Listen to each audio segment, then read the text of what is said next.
appears to be on.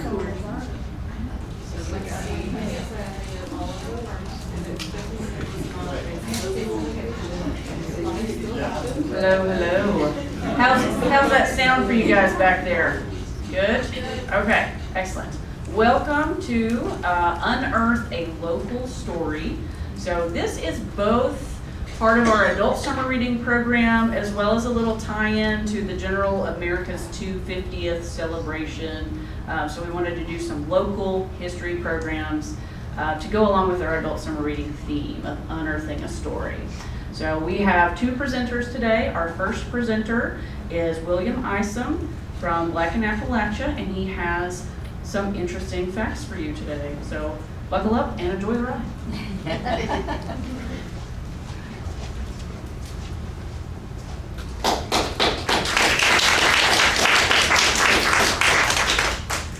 Good afternoon. Good afternoon. Good afternoon. Y'all doing okay? Yes. Feels good in here. All right, so I'm William Isom. I'm a Hamblen County native. I was born and raised in Lowland. Can you hear me? Is that good? Yeah. You're Closer. taller than me. And founded an organization called Black in Appalachia. This is the 13th year, and I'm going to talk a little bit about that, how I started doing that. But at first I have to start out by shouting out the people responsible for me being here, but also responsible for this work that I'm doing. These are my great-great-grandparents, Laura Whiteside and Kelson Isom. Laura was born enslaved in Granger County, Tennessee, and Kelso was born enslaved in Gate City, Virginia. And they were both the product of enslaved women and slaveholders. And after emancipation, they got together and made a bunch of kids. But how I learned how to research Black history, it's not the same as researching necessarily folks with mainly European roots. You got to dig a little deeper, you got to read between the lines, and researching them into and out of enslavement is how I kind of cut my teeth on researching Black history. And their story wasn't included in the local repositories. It wasn't included in the genealogical societies. It wasn't included in the historical rooms, where these places that are supposed to hold our collective histories, their story wasn't included. And so it took 20 years. This is before the internet, and it took 20 years, and I finally was able to track at least Kelso down. That's him. He is the third one down. His value is listed as $1,200 in Gate City, Virginia, and his mother's value, she's at the top, Jenny, her value was listed as $100. So one of the things that's really helpful in doing this work is you may generally want a slave owner to die anyway, but you want them to die before the Civil War so that they may inventory their property, meaning the people that they hold in bondage. And that's how I found them, or him rather.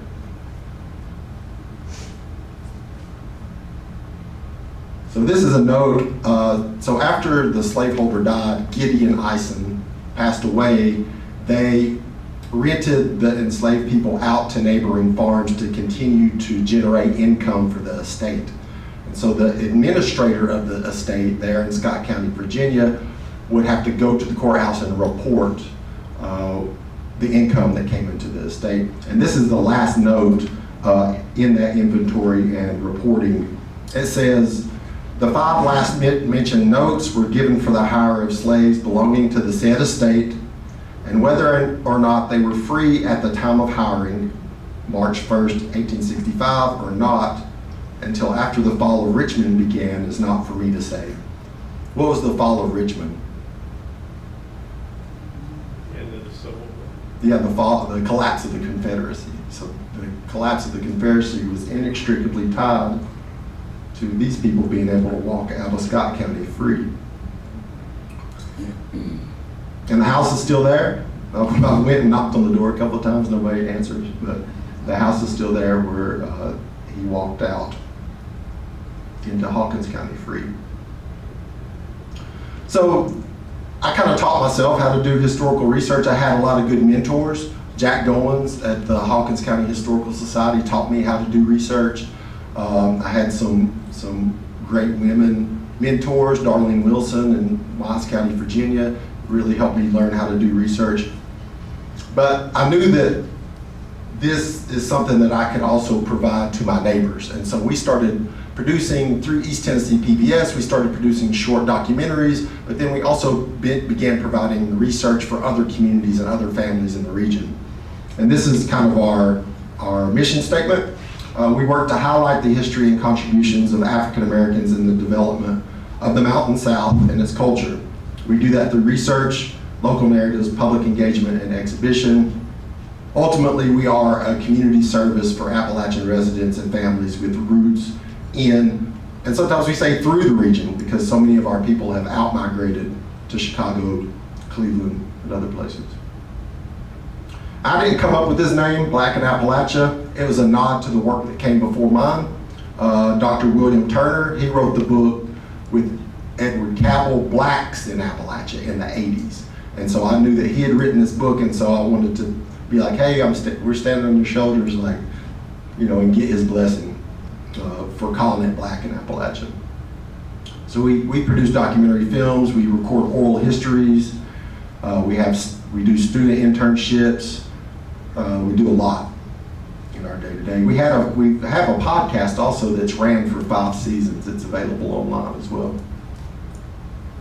But ultimately, Black in Appalachia is a partnership between public media, universities, and residents. And residents can look like archives, churches, libraries, local museums, small cultural organizations, and repositories. Appalachia is a big place. 13 states and 420 counties. It goes from Mississippi up to upstate New York. But in reality, the yellow area is where we work day to day. Central Appalachia. We also have a project where we're digitizing school records. School records are a really invaluable tool for understanding Black life in the region because they span across the decades of the census. The census hits every 10 years. These school records will cut across those decades often, and you can see what economies people operated in, where people moved in from, where people left out to. And we've got a lot of those school records up on our community history database, which I'll show you guys a link before we get out of here. And we do community history days where we scan people's materials in, people's photographs, and we do oral histories. That's Greenville. That's at the Negro Women's Civic Club in Greenville. And that's in the old Foster Chapel building in Oakland community in Knoxville. That's Pat Harris telling somebody what to do there. She's the historian for Foster Chapel in Knoxville. And that's our community history database. There's a link at the end of this. I can show you, but you can go in and search by last name. You can download anything that's on there, and we hope that it's a useful resource. All right. Y'all tired of talking about Black in Appalachia? We can talk about local history now if y'all want to. Y'all good? Yes. Okay. So did you know, and this was a slide from a presentation I did with Girls Inc. in Kingsport recently, so it looks a little different than the other slides, but did you know that Africans arrived here at the same time that Europeans arrived here? Y'all know about Daniel Boone, right, going through the Cumberland Gap? Well, what a lot of people don't know is that fully 1/4 of the people that passed through the Cumberland Gap were free and enslaved Africans. And that's somewhere between 40 to 60,000 people. You don't really have the numbers, but that's a guess. And one of those long hunters, you've heard about the long hunters, one of those African descended long hunters was William Carr. He was very famous. If you Google him, you'll fall into a rabbit hole and you'll be delighted. William Carr was one of those early explorers in the Appalachian region. Morristown, that's where we're at. As you know, or you may not know, Hamblen County didn't exist until after the Civil War. So what we have when we're doing research on black families in Hamblen County into that previous to emancipation, it's a little difficult because Hamblen County didn't exist. It was either Granger County or Jefferson County. I don't know if y'all can see that, but there's Jefferson County here, and then Granger County and Morristown is right there. And so Hamblen County would get carved out of both Granger and Jefferson County, and a little piece of Hawkins County as well. So researching back before emancipation is a little bit difficult in Hamblen County. So that means we got to look at Granger County and Jefferson County as a whole. The earliest census that we have is 1830, and you can see here the numbers. I'm a big data person because I feel like data can provide you a unequivocal picture of what was going on at the time. You can see in Jefferson County there were 80 free people of color in 1830, 1,188 enslaved people, and in Granger County that same year there were 264 free people of color and 916 enslaved people. 264 free people of color in a county in 1830 is a lot. So that's a lot of free people.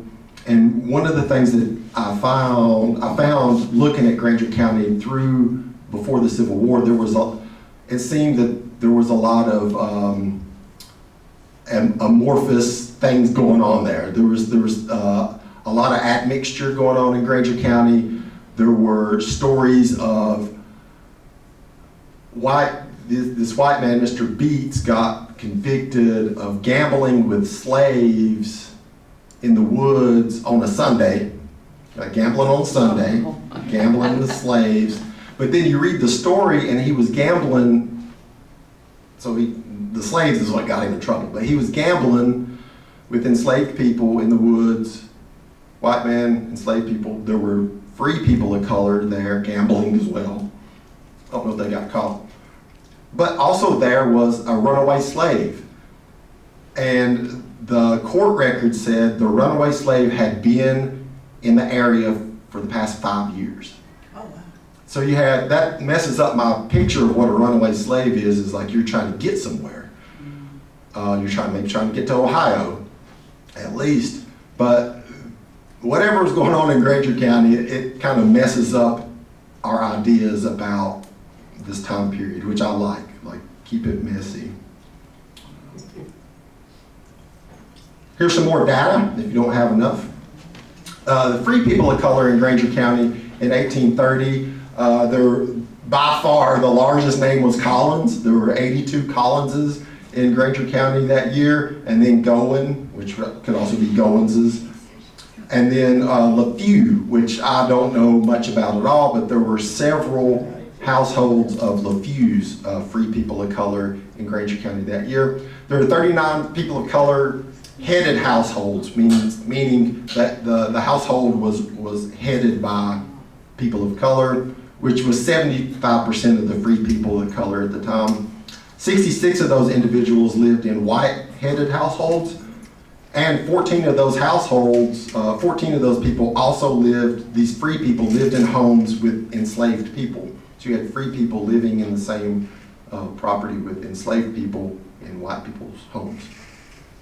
In Jefferson County, 1830, it was really unfortunate because whoever did the census in Jefferson County, most of the free people of color did not include a last name. It was just a first name, or they would say free. And so that's kind of unfortunate. But that one name that was mentioned was Richard Harrison. I've not did any research on Richard yet, but that's one to note. There were 54 people of color headed homes out of that number, 67%.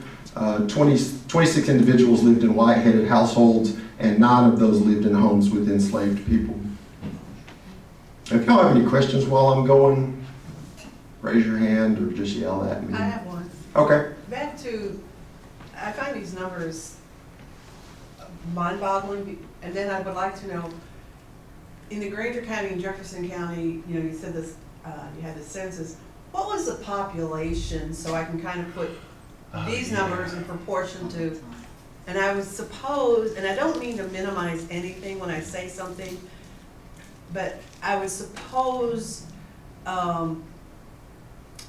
the white or the non-enslaved or the non-black, because you've had enslaved and non-enslaved, the other populations would all be just lumped together. And what were those numbers, so I can kind of, because these sound like big numbers for the time for what I think I've heard growing up in school. And I just Yeah. wondered what those total populations were, I put in didn't, proportion, you know? I didn't make that slide.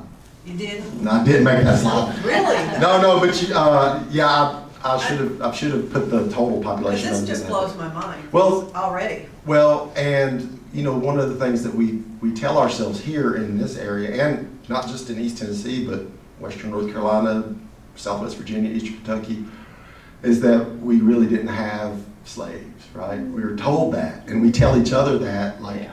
oh, it was a little different here, we didn't, but as in proportion, we were the same. Proportionality, we were no different than the rest of the South. Right. Yeah. But I was just wondering what the non-black or Mhm. enslaved, what the two numbers were. Yeah. Because, wow. I'll make that another presentation. Okay. But yeah, I thought about that, but I didn't make a slide of that, so I don't know those numbers. Okay. But I do have the largest slaveholders for 1830. For Jefferson County, you can see the numbers there. Hodges, a lot of these names are black names today. Hodges, Rogers, Davis. Harrell, I tried to read, whoever, that census taker for Jefferson County, I wish I could get my hands on him because his writing was not clear, but Harrell Baldwin, Hill, Hamilton, Inman. So Shadrach Inman was one of the top slaveholders in Jefferson County, but there were a lot of other Inman families owning slaves. Lots of, it may have been 2 or 3 or 4, but the Inman family across households were slaveholders. Thanes and Brazeltons. You can see in Granger County there, Michael Massengill was the primary slaveholder, the largest one. Robert Blaine, this is who Blaine, Tennessee is named after. This guy used to be Blaine's Crossroads. That's the guy. Lots of Jeremiah Jarnigan. There were a lot of Jarnigan families that owned slaves, smaller numbers than this 22. And Thomas Whiteside, which I believe may have been the slaveholder, not in 1830, but I believe that he may have been the slaveholder and possibly father of my great-great-grandma that y'all saw earlier. Yeah, Lee's, Edens, Hamiltons, as you can see there. Despite the slave holding in Jefferson County, in 1841 there were 600 anti-slavery members in Jefferson County alone, which shows the contradictions of history, right? You have enslaved people, you have free people, you have anti-slavery people, a large number of anti-slavery members. All these things existed together at the same time. So it's never cut and dry, it's always very complicated, right? Ironically, and we tell this about ourselves too in East Tennessee, it's like, oh, we had abolitionists here, but one of the interesting things to note about the abolitionism of some anti-slavery groups in East Tennessee is that they were advocating for the end of slavery, but also they were advocating for all free black people and enslaved people to be removed from the state of Tennessee and sent to Liberia. So there's like, also those contradictions. It's like, yeah, you're abolitionist, but also maybe not a cool abolitionist. All right, skipping ahead 30 years. Y'all going to sleep yet? No. Skipping ahead 30 years, just 5 years before emancipation. You can see the numbers here. There were 172 free people of color in Jefferson County and 2,103 enslaved people in Jefferson County. They made up 13.2% of the population of the county at the time.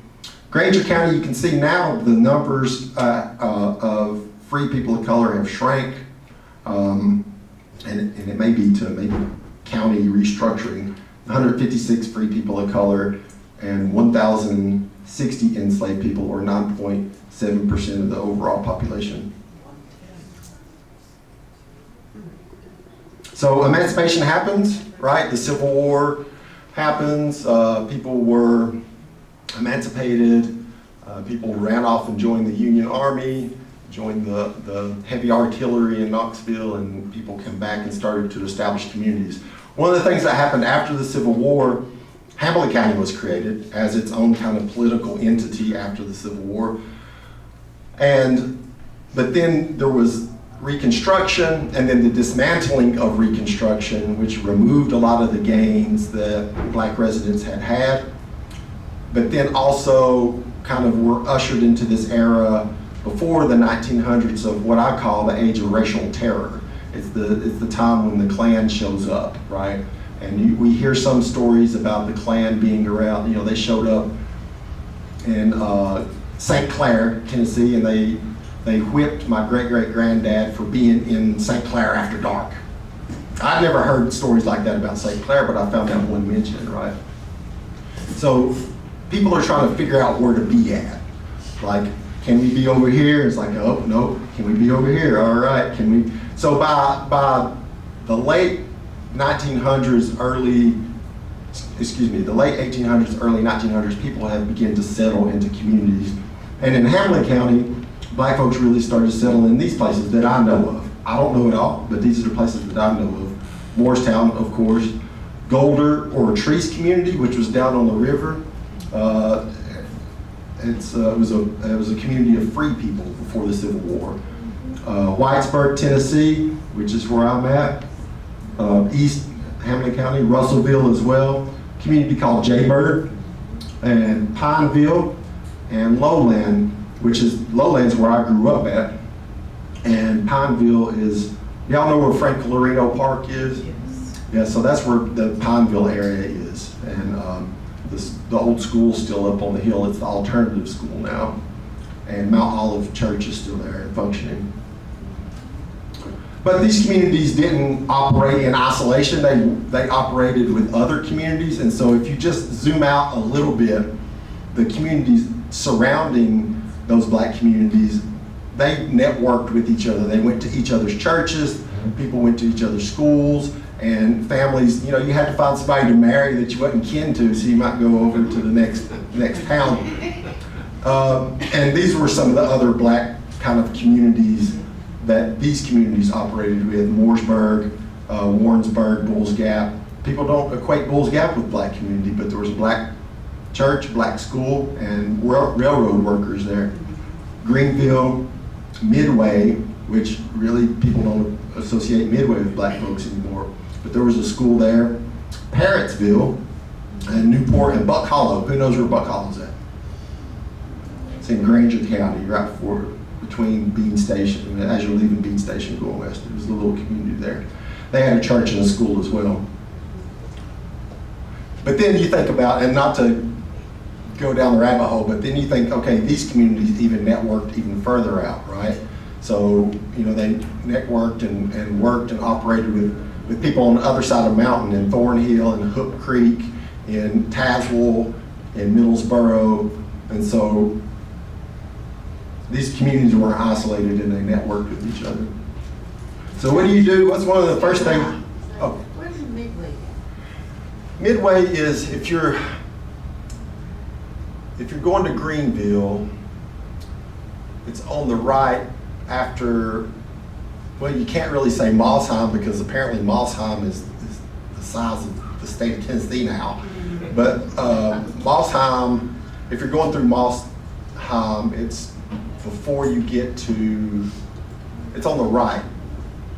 I don't know how to explain it. And I think there's a church still named Midway or something, because I just headed to Jonesboro yesterday and I think I saw it. Okay. So it's like a Midway school or church, or community center. Yeah. So I think it's an in-between, I think you're right. Yeah. It's over by the railroad tracks, I think. But not as far as Greenville. Not as far as Greenville, no, it's close. Thank you. Yeah, yeah. Thank So what's one of the first things you do whenever you get emancipated from slavery? You build churches. And so one of the things that people did was build churches and schools. This is one of the oldest churches we have. Apparently, and I think because of Morristown College was a Methodist school, some of the earliest black churches that were established in Hamlin County that I know of were Methodist churches. So you find that those are some of the earliest ones. And then showing up later to the game would be the AME Zion churches, and the Baptist churches were right on the heels of the Methodist churches. This is Urban Chapel that used to stand over in Whitesburg, Tennessee. AME Zion Church, it was built in 1899. But it's gone. Bewley's Chapel's still there though. Yeah, built in 1872 by formerly enslaved people. Y'all doing okay? All right. Okay, so schools. The next thing you do, you may have a church. You want to build schools for your kids, or start sending your kids to school so they can learn to read and write after emancipation. So this is kind of a menu and progress of like how black schools begin to develop in the region. First, after emancipation, you had the Federal Freedmen's Bureau setting up schools. And at the same time, you had black churches acting as those schools as well. Bewley's Chapel also acted as a black church. Black school, sorry. You also had missionaries, Northern White, Presbyterian, and Methodist missionaries coming down and setting up schools. And here's something I found that I think provides some good context from the Department of Interior, Bureau of Education in 1917. It says, evidence is now gradually accumulating that the Southern people are realizing that the Northern teachers have rendered a valuable service not only to the Negroes but also to the South. And this next quote is from a Southerner, and so I think it's really good because it provides some insight about Southern attitudes towards black education. The Northerners who came down here to teach Negroes were ignorant of our past, of our conditions, of the underlying causes of our new antagonism to the Negroes. They made blunders, of course, and a good many Negroes acquired some knowledge at the expense of more wisdom. And certainly the South never tried to help the situation. So far as explanations or assistance went, we maintained a silence which was more than felt, while these from another world came and wrestled with our problems in a good faith and according to their darkness and their light. I think that's a more honesty than you expect. There were also some other interesting entities that set up schools in the region. Catholics, particularly in the coal fields, Eastern Kentucky coal fields and Southwest Virginia coal fields. Oftentimes the Catholic nuns would be the ones that would operate the black schools. Mennonites, which you don't really think about, along the border of North Carolina, Avery County, North Carolina, and Carter County, Tennessee, and Watauga County, North Carolina, the Mennonites set up black schools there and churches in Elk Park, and Cranberry, places like that. Then later on, you had the Slater, Jeans, and Rosenwald funds. So these were philanthropic funds that later on would help with the building of really good black schools. So the Slater Fund, there were 2 schools, at least immediately in the area, that were named after the Slater Fund for their support. There was Slater School in Bristol, Tennessee, and there was a Slater School in Knoxville. The Jeans Fund provided what was called Jeans teachers, and so they supported the teachers that would go into these schools in the middle of nowhere sometimes and teach. But the Jeans Fund was really interesting because they took photographs, and sometimes the only photographs we have of some of these schools came from the Jeans Fund teachers.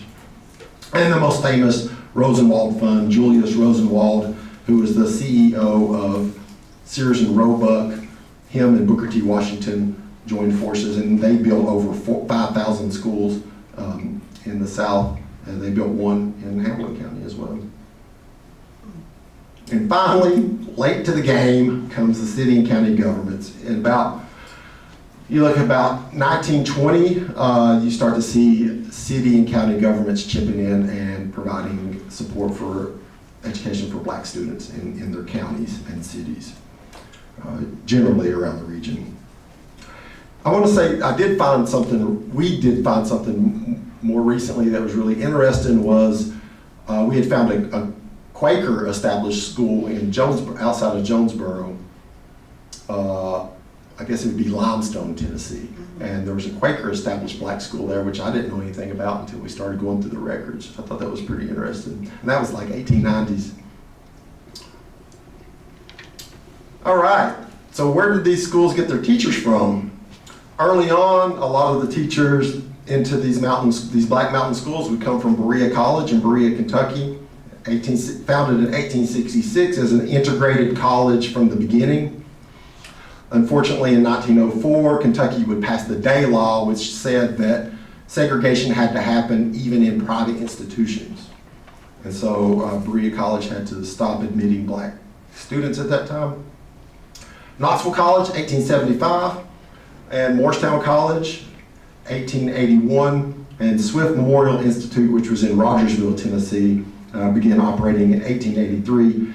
So this date for Swift is a little misleading. Swift started operating in 1883, but what happened at Maryville College was the same thing that happened at Berea College. The state of Tennessee copied the state of Kentucky and said that you also have to segregate private institutions. And so Maryville College took a quarter of its endowment and sent it to the establishment of Swift Memorial Institute in Rogersville. And so really, Swift Memorial Institute, that date is a little misleading, but they really kicked off after 1904. It's not already in existence though, is it? No, the buildings of Swift Memorial Institute are mostly gone, but the president is buried on the grounds there, and the buildings that are left are being reused by the Department of Education, Hawkins County Department of Education. So some of the buildings are still there. The main building, the main beautiful building is gone. So, and Morristown College, you know, is gone, except for a few little pieces here and there. The bell is back up there. And Knoxville College probably isn't too far behind. All right, so we talk about one of these teachers, Miss Edith Ely. So she was born in Claiborne County, Tennessee, in a place called Kegley Branch, which is between, if you're going towards Speedwell, it's in between Harrogate and Speedwell. And she was born and raised there. She left and went to Morristown College and then came back. Her first teaching assignment was at Kegley Branch in her own community in Claiborne County in 1936. So that was kind of her first assignment. But she wouldn't stay there. She would go on to teach in other places. And you can see here, I was lucky enough to find this article about her. She married in Ingram in Jefferson County. It says here she started teaching Claiborne County. She made a salary of $56 per month. Big money. You could have a quarter and buy just about everything you needed. She also taught in Granger County and then joined her husband, Howard Ingram, of Jefferson City at a naval base in Vallejo, California during the war. She came back to Jefferson County, though, and taught at Cottage Hill School in New Market, which is still standing. It's somebody's